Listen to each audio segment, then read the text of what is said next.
Hey there.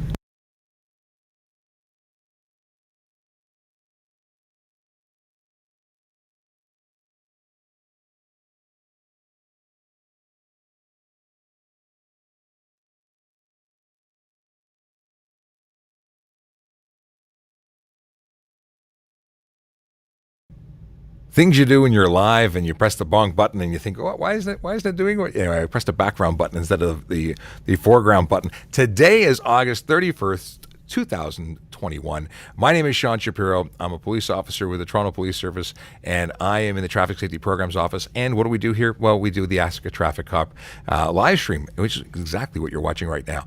Today, I have my friend Anne Marie, who is from Teens Learn to Drive, and we're going to bring her onto the screen in just a moment. Before we do, I want to talk about Vision Zero. Vision Zero is going to be in 23 and 43 divisions today. Now, the Vision Zero enforcement team is a group of dedicated officers that are out on the streets of Toronto. And what are they doing? Well, they are targeting the big four driving behaviors. Those are driving behaviors that lead to serious injury and death on our roadways. They are speeding, aggressive driving, distracted driving, and impaired driving. And again, they are giving out tickets to the people who choose to violate those behaviors, which lead to serious injury and death. And that's it. It's simple. It's simple. Okay. With no further ado, I will bring Anne Marie from Teens to Drive onto the screen. Hi. How you doing? Good morning, Sean. Good morning. I had my morning oopsie with the button, but we are past it. So we're talking about all sorts of things today. But you know what? For those who don't know what Teens Learn to Drive is, give us a little background on what your organization is and what you do. Sure. We're a nonprofit organization. A lot of people look at the name Teens Learn to Drive and think we're a driving school. We're not a driving school, although I am a certified driving instructor. But we're nonprofit, and we're based in Mississauga, but we've traveled all over Ontario. And for 2 years ago, I would have told you that we do road safety events around the province. Of course, that changed with COVID, and we've moved mostly online now. But all the while, for years, we've been building up a series of videos and how-tos for young people. We do campaigns that are either pro certain driving behaviors or anti. For example, anti-street racing and stunt driving. We've done a lot of videos about that. We did a whole campaign about that. So we do all kinds of things. And the other interesting thing about us is that, with the exception of myself, my team are all young people. They're all university students or recent grads, and incredibly talented. And we've been meeting a lot of them over the last few weeks, where they've been joining us on Tuesdays. Actually, I think we've had about 6 episodes. It's been fantastic hearing from so many different talented young people who are contributing to traffic safety initiatives. Oh, they're amazing. And they're all, you and I talked a little bit yesterday, and I have a lot of gifts. A lot of the current technology, it changes too fast. I don't have the interest, but oh my God, they're wizards with it all, and so creative and have such incredible ideas. Plus, it's peer to peer what we do. So it's youth talking to youth, and that is so much more powerful than old people telling them what to do. Well, there's room for us old people, but you're absolutely Many right. voices. No, it takes many voices, that's for sure. And getting parents involved is important too. But young people, it's kind of like, oh, in your day, that's what happened, but today is different. I'm a better texter than you. Well, I can never argue with that one, but that doesn't mean it's not a huge distraction. Yeah, it is tough because there's, we played a video or very often talk about a video. I think we've had over 1 million views of it now. And it was put out by the Transport Accident Commission in Australia. And their video discusses scientific principles. It gives a wonderful example of how to apply it or what it translates to. And it basically suggests that going slower gives you more opportunity to react and respond. And the overwhelming response that I got was, I have a better car than that old piece of junk in the video, because it's a 2008 video, and I have better brakes in my new car, and the technology's better, and it'll just do it for me. And what they fail, they're not wrong. The new technology will do certain things better, but the principle remains. And when we so often we hear people telling us that science is not where it's at. My technology will fix it for me, and we're reliant on that technology, and no one wants to see the other stuff. So it is tough, and I love the fact that you're bridging that gap, and that your young people teaching to young people really does make it more, consumable by some, or digestible. Well, and that's a point too, and you know that as well as I do. Today's young people accept information in 2 minute or less bursts, and that's kind of it. I mean, they're not the reader rabbits that their parents were, and everything is short and sweet and get to the point, and hit it and quit it. And so that's what we try to do with our videos, and that's what we've done in the last year. We've created some new ones, how-tos, maneuvers, that kind of stuff, but we've also taken some of our older stuff and repurposed it. And when I say older, we're talking 3 years. These days, that's ancient. But you've got some great partnerships. I mean, you've got some race car driver did some videos. You have some great high quality content that's available on your website, which, by the way, is teenslearntodrive.com. And there's so much there as a resource that you could just spend hours going through it. And you also have the Teens Learn to Drive, the network. You just had the big. Maybe we can talk about that, the network that you just launched with the students. Well, it's centered around Vision Zero, which but your audience may not. That Vision Zero is the idea that started in Sweden that nobody should die or get critically injured on a road. So how do we change that? And there are a number of steps that Vision Zero groups across the world are taking. Around engineering, for example, trying to separate cyclists from cars, which makes sense because in a fight between a car and a cyclist, the cyclist will lose. So separating that. You see a lot more roundabouts now than you used to, because there are more collisions in roundabouts, but they're slow collisions and fender benders. People don't die, whereas in intersections they do. So those kinds of engineering changes. Of course, the VSAT is a big part of that enforcement, yes. Right? So that's part of Vision Zero too. But the part that often gets left behind is education. And our drivers, worst case scenario now, a young person can try a few tests online, go in, write the written test, fail a few times, but get their G1. And then a few hours over the course of a year, driving back and forth to the supermarket, and pass an 8 to 20 minute road test, which is standard driving. And now they are able to drive by themselves on our roads. And that's released into the wild. Yeah, released into the wild with no formal training. With no training. And that is a really low bar. In Ontario, according to Ministry of Transportation records, 62% of young people do not take driver education.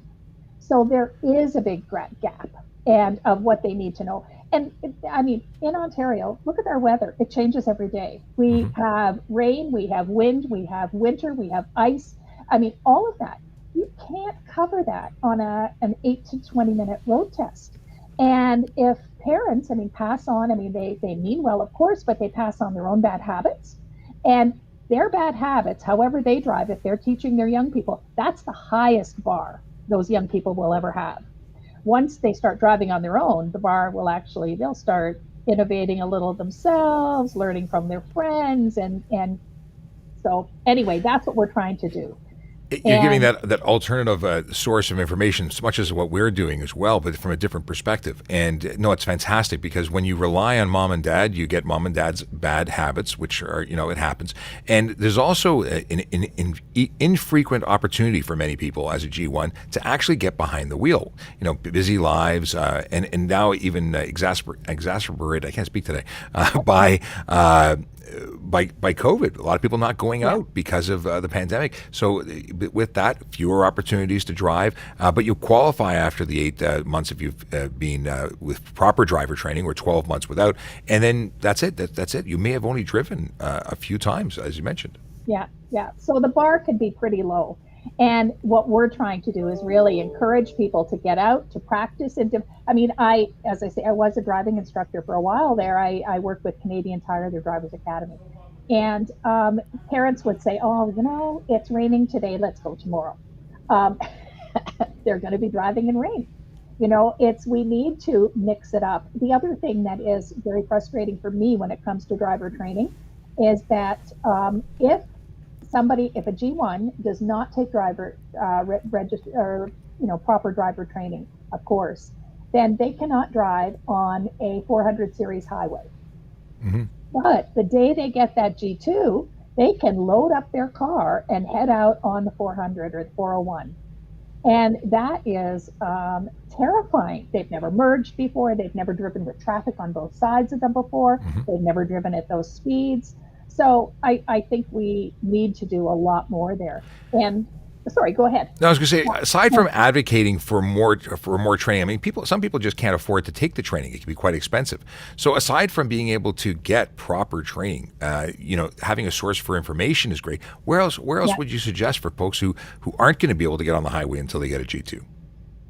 Well, I would definitely say that everybody should read the MTO handbook. I mean, that's got all kinds of information in it. We have a lot of videos online that are, we work with MTO to make sure that the information we're providing is accurate. There are a lot of videos on YouTube too, but the problem is that they're done by individual people who may not be sharing the right information to begin with. And we've seen a lot of that. So I think you need to go to a good source, a reliable source. No, absolutely, and that's where a lot of your content is so fantastic, is because you are a reliable source, and you're checking your information. As you said, there are so many sources on the internet that are just opinions, and they're being then taken as gospel. And we get questions all the time. Well, I heard and I was told, and is this true? Well, it's completely. A lot of it is preposterous and has no basis in either the law in Ontario or actually here's a perfect scenario. Very often, videos from other jurisdictions, either other provinces or in the United States, are being adapted or thought to be real. One of my favorite examples is driving barefoot. There are places where driving barefoot's illegal. It's not illegal here. Now, is it unsafe? It's not ideal, but it's not illegal. So we have people who have built up, and I was one of them. We grew up thinking that barefoot driving was illegal. So it's that broken telephone thing, and now that broken telephone is even more prevalent because of the internet. Yes, that's right. Yeah. And a lot of information in 2-minute bursts on TikTok, and anybody can get out there and make their video. Sure, and they again take a version of fact and Yeah. provide it with a spin to make it interesting. Now we're big on TikTok. We have a lot of fun there, but there's tons of misinformation. So you have to be very careful as a viewer, as someone who's consuming that content. You have to know where it's coming from. Now going back to the infrequency and the ability to get time to practice and learn as a G1 driver, we've seen a lot of things over the last couple of years, and you mentioned it to me when we were discussing yesterday. It's the large number of G1 drivers that were either charged with impaired driving or charged for driving unaccompanied and either involved in collisions or not, but charged nevertheless. There's been a lot of people who have taken, I guess, advantage of the opportunity.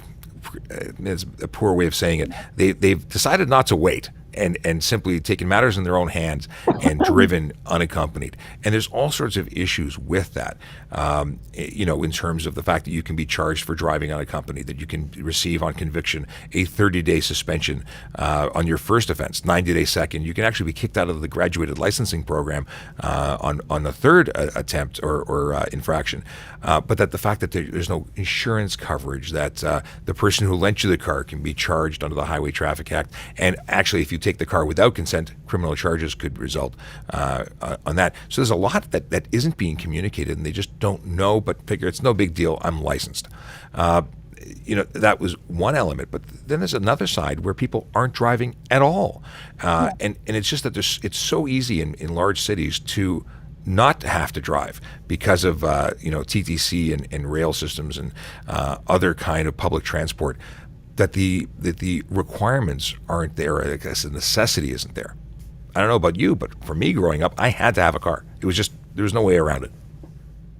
Well, that's one of the differences with Toronto, right? Toronto has a great transit system. It's got great buses that mostly run on time, and subway and that. But when you get outside of Toronto, Whitby, Richmond Hill. I know you're fond of Richmond Hill, but at other areas further north, there is no reliable bus system, and people pretty much have to drive. They're covering more expanse, right?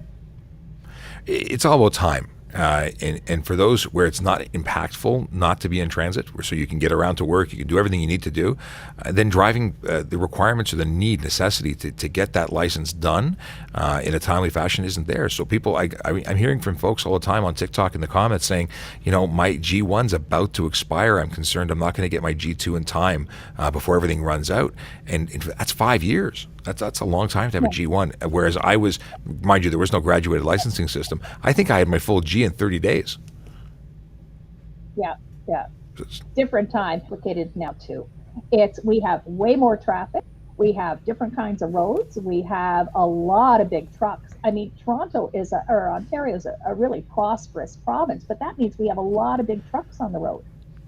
And that adds a complexity. When we were talking about videos, we have a great series of videos about how to share the road with trucks safely, distances to stay behind, how to pass. If you're driving along next to a truck and you've been there a little while, it's possible that truck's forgotten you're there and he can't see you in his mirrors. You're now in their blind spot and effectively invisible. Right. We see so many collisions involving trucks, and it's hard to blame the truck that cannot be aware of what they cannot be aware of. There's rules to engaging those big vehicles, and if you're not aware of what those rules are, you need to practice your skills. But blind spots are a real thing. There's so much. You talk about a section on your website, and I've gone through the whole thing. What is your favorite section of your website, or I guess nugget of knowledge that you think everyone would benefit from?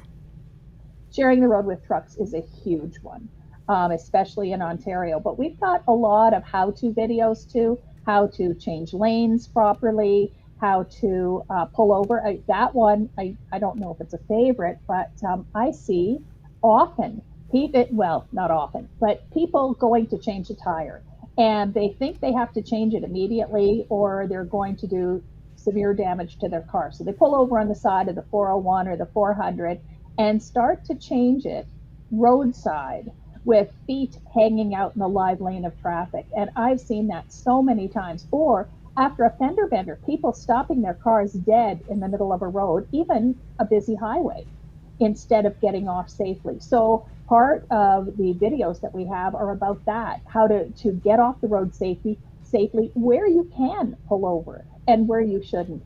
And anytime you're on a highway, you should always do your best to get right off the road. Take the next ramp off. Driving 10 kilometers on a flat tire or 20 kilometers is not going to destroy your vehicle. It really becomes the what is your priority? And safety should be the priority, period. We always try and you want to prevent damage, as you were mentioning, driving on a flat. Well, if preventing damage of your wheel is more important than surviving the collision that may occur if you don't just get off the road safely, your priorities are out of whack. The concern about repairing something should be second to surviving the encounter. And so many times we see people in horrific situations because they're I guess their focus was on the wrong topic, and safety is the only topic as far as I'm concerned. Everything comes after that. Yeah, and you know what? There's no turning back. There's no reset button. It's not like a video game where you smash up a vehicle and you can do it all over again. If the vehicle gets damaged, there's insurance to cover that. If you end up in a hospital with a traumatic brain injury, it doesn't matter how much insurance you have, your life will never go back. We need to really, as you say, get your priorities straight. And I think it's reasonable to have concerns about money and the things that you care about, your car. But you can replace your rims, you can replace your tires. You are the one and only of you, and that's something that parents often tell kids. But we somehow forget as we get older, and our focus is or at least the focus changes to the impact of what I'm going to have to do to fix it, as opposed to being able to fix it. Changing the focus of our concern to survival is really important. Absolutely. Actually, we got so far off topic here. I wanted to go back and talk about our Vision Zero Youth Network. So Let's do it. That's really what this is all about. It's about involving young people in road decisions, about helping them understand that they have choices to make and that they need to make safe choices. And so that's what this Vision Zero Youth Network is about. As I said, we can't load up the trailer and head off across Ontario anymore. So we've selected 25 ambassadors from high schools around Ontario.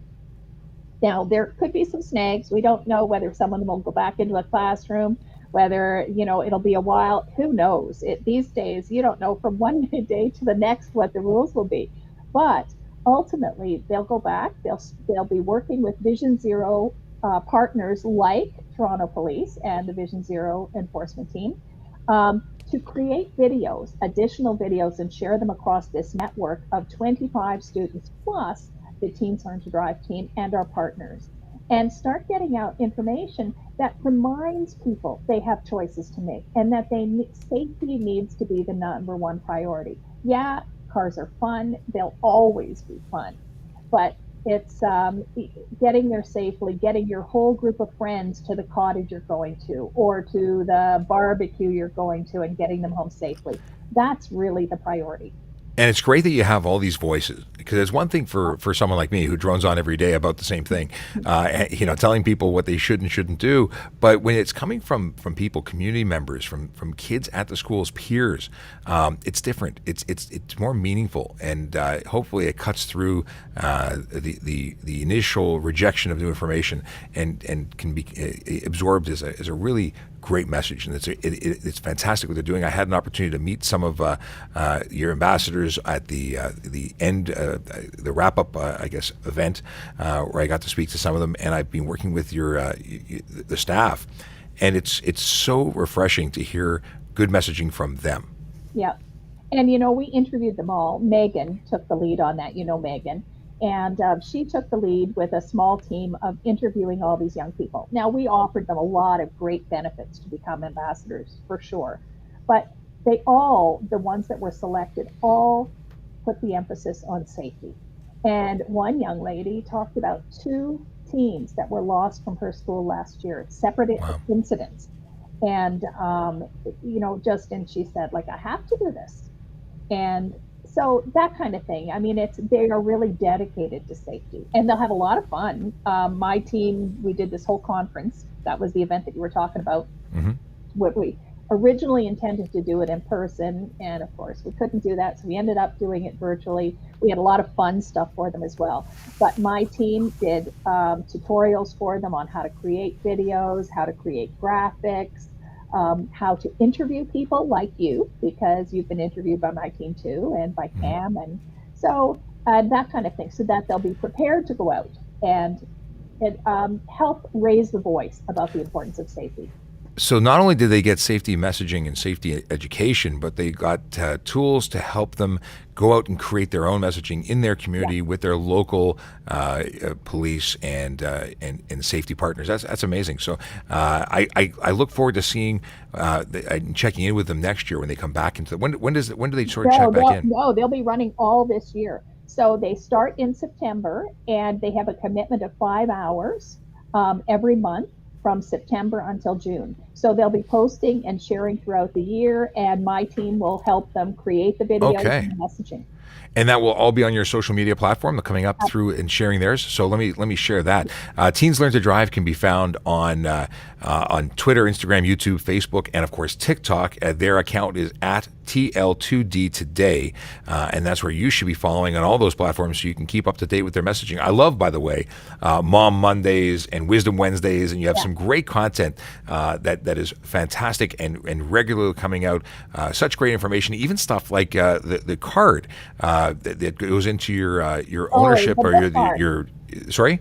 The bookmark. The bookmark. Yeah. That is fantastic. And I think you have an electronic copy available on your website at We do. teenslearntodrive.com. But the concept being is it's the what to do in every situation right there.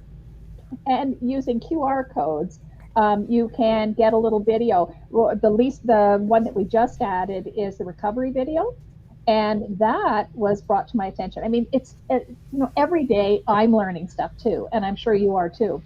Sure. And we did an event in Sault Ste. Marie, and the nursing team there, injury prevention, was amazing. But they set up this little fake hospital kind of thing, and they would fake a car crash. I mean, there was no crash. I mean, they just pulled somebody out of a wrecked car, and there were two of them in the car. And then they rushed them to the hospital part where they talked about the recovery position and why it's so important. So that if somebody has taken a drug or alcohol and they end up vomiting, if they're left on their back, they can choke to death. So you move them onto their side. I mean, there's a whole list. You want to make sure they're safe and all that. But they gave us this great idea for this video. And that's kind of where this stuff comes from. And, so what do you do if this happens to your friend? And make sure they're safe and stay with them and call 911 and all of that kind of stuff. There are other ones, the videos that I talked about, how to share the road safely with trucks, they're all there on QR codes. Plus, there's a lot of information. Like one of the things that I've seen over the years is people with pets. In the event that something happens and you're in the hospital for 3 days and your pup is at home for 3 days, I mean, they could die. If Sure. there's no air conditioning, if they don't have any food and water. So there's information, who to notify. I have a dog at home, Piper. And if something happens to me, please let her out and look after her, that kind of stuff. It's the things that we don't think about. The people and puppies and pets that rely on us for so much more than just showing up and waving and giving them a pat on the head. That information is fantastic and important to share. But again, often goes unthought. So this is a great check system to go through it. Megan mentions or came on, even though she's on vacation, she's watching and says good morning. Good morning, Megan. Let's see here. We have Big Jeff Fresh came up with it. Now, just a reminder, we are live. We do have a live chat function, and we have people using it. So Big Jeff Fresh says, back on the topic of people picking and choosing their lesson days based on weather, I think it's better to learn in the worst conditions. I learned in winter, kept me prepared for almost anything. Thanks, Jeff. Appreciate the comment. It's true, and it's exactly what you were saying. You got to be prepared for everything. We're in Canada. Yep. And I think it really should be extended. I think part of the reason we have a year to learn is that there's a year of weather, right? And that we should be doing it in all situations. We keep getting comments like saying this is baloney. The graduated licensing system is garbage. These are people who are frustrated. They want to get their Gs. They want to move on with their lives, and they're stuck in this backlog. So one suggestion was we should just give everyone with a G2 with over 12 months of driving a full G. It just happened. And of course, you can't. You need to be tested. You need to be able to prove your proficiency. Because while it may be good for the driver who's complaining and is really confident, maybe a very good driver, there are 10 times the people who need to be tested and that would fail given the opportunity to test their mettle. So we need to have this graduated system to keep people safer. Emery, have you ever seen stats on how much this has improved or affected driving in Ontario? Graduated driver licensing? Yes. With me? I have. I've seen it. It really matters. But the other thing that it does, aside from reducing some of the complexities while people learn, at the different levels, different skills, the other thing that it does is help people understand the importance of driving. I mean, in your day, when you got your license in 30 days from start to finish, I mean, how do you treat that license now? Like, anybody can do this. I mean, it's no big deal. If I lost it, I can go back and get another one. I mean, it's kind of like that. Well, funny for me, I took my in-class lessons when I was 15. I rode a bicycle to go get my lessons. I was dedicated to it. I drove, my mother drove me the day I turned 16 to get my learner's permit. I drove everywhere. There was not a day I did not drive. If there was an opportunity to be behind that wheel, I used it. And I took professional training as well. And I say 30 days, it may have been 60 days, but it was a very short amount of time. And I have not stopped driving since. So I've been driving for a while. Well, that's the other point. This is a skill that if you make a mistake, it can cost you your life. But even so, it's something you're going to be doing for the next 60 years. Like, don't you want to start with a really good foundation? Absolutely. Having the right mindset when approaching it and understanding how dangerous it can be if done or not respected, because it's not just a thing you do. It's a very important thing with major consequences. Yeah. There are lives lost every day. You know, we see it all too often.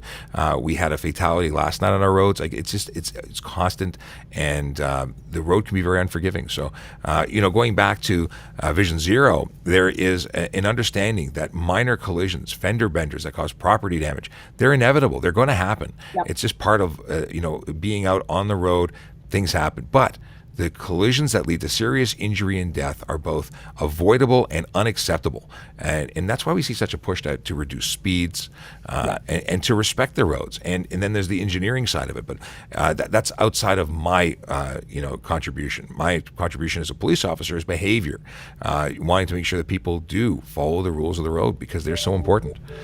Just want to go to Sean Chen. He put a comment in asking, how realistic is eliminating all blank I can't read today. How realistic it is eliminating all blind spots for all trucks through the use of mirrors and cameras? That's a great question, because we talk about, and you have some video content that talks about not being able to see the mirrors of the truck. It means you're too close to the back of the truck. So having cameras and technology, it certainly helps, I think. Would you have anything on that? I think it helps. And there are some fisheye mirrors or whatever they're called that can be installed on the side mirrors that give you a better view. But the fact is that truck drivers are much higher on the road. They still have blind spots, even right in front of the cab, that they can't see what's below there. So I think that mirrors and cameras help, but it really takes checking them all and having really good driving skills and continuing to check your mirrors, check your blind spots as you're driving. I think that because truck drivers are driving, 80,000 pounds, they need to be really, really good drivers. And I think that their training should be strengthened too. There's another aspect to this, and that's, it's great if they see you. But it's not like they can do anything when they're cut off. And we had a situation on the highway recently where a car pulled in front of an 18-wheeler and then proceeded to slow down and hit the brakes. And that driver, not wanting to come into contact with the car, tried to brake and avoid or avoid, ended up jackknifing or losing control. And it was a horrible collision. There's only so much a truck driver can do. There is a partnership, a cooperative responsibility where you, as the driver operating around a truck, has to take some responsibility, has to do it safe in conjunction, because it's all cooperation. They can't stop on a dime. They're going to take a while. A big truck cruising at 100 kilometers an hour can take 2 football fields to stop. You're right. They can't stop on a dime. And I've seen that one many, many times replayed. I mean, there's an element of road rage there. And I presume that in my head, what probably happened is whoever felt the truck cut them off because they were in the blind spot. The truck didn't see them. And then they decided that they were going to kind of get even. And, people could have lost their lives over that.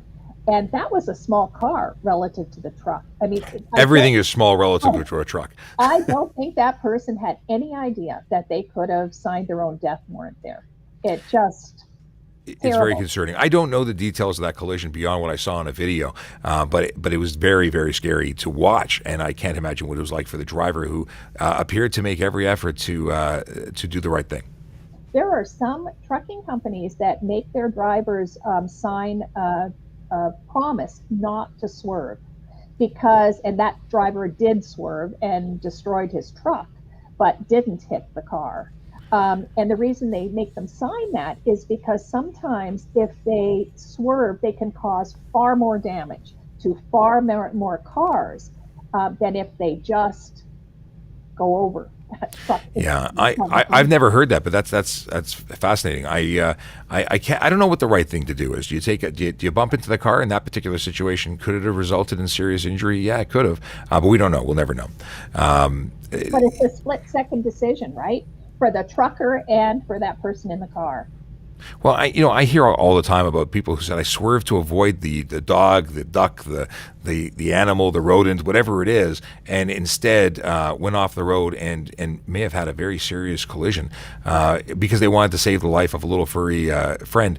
I get it, but at the same time, they may have the result of not hitting that animal could be catastrophic.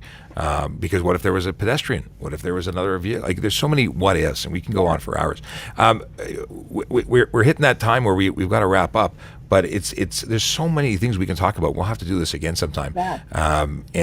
But this sort of comes to the end of a season where we won't be doing the regular Tuesdays with Teens Learn to Drive because everyone's going and doing other things for a while. But we're going to check in on a regular basis and see what's cooking and get some updates. I look forward to all the contents coming from the ambassadors.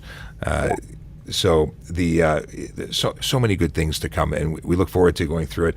Now, just to go back, I want to flip back and put up your Teens Learn to Drive details. If you're not already following them, you really should. Teens Learn to Drive can be found on Twitter, Instagram, YouTube, Facebook, and TikTok at TL2D Today.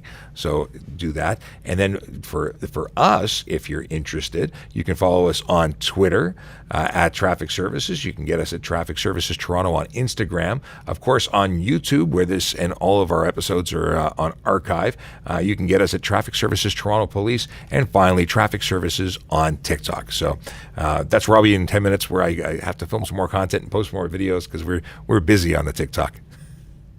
Yeah, Awesome. That's where the audience is. Absolutely. Well, listen, it's been a blast. Thanks so much for spending time with us, and we'll talk to you soon. Absolutely. Thanks, Sean. All right. Stick around. We're just going to close this live stream. And to everyone watching, we're going to be back tomorrow at 9 o'clock on TikTok for our live stream for 1 hour. And then we will return at 10:15 for our Ask a Traffic Cop series right here with another guest. Who it's going to be? It's a good question. Talk to you soon.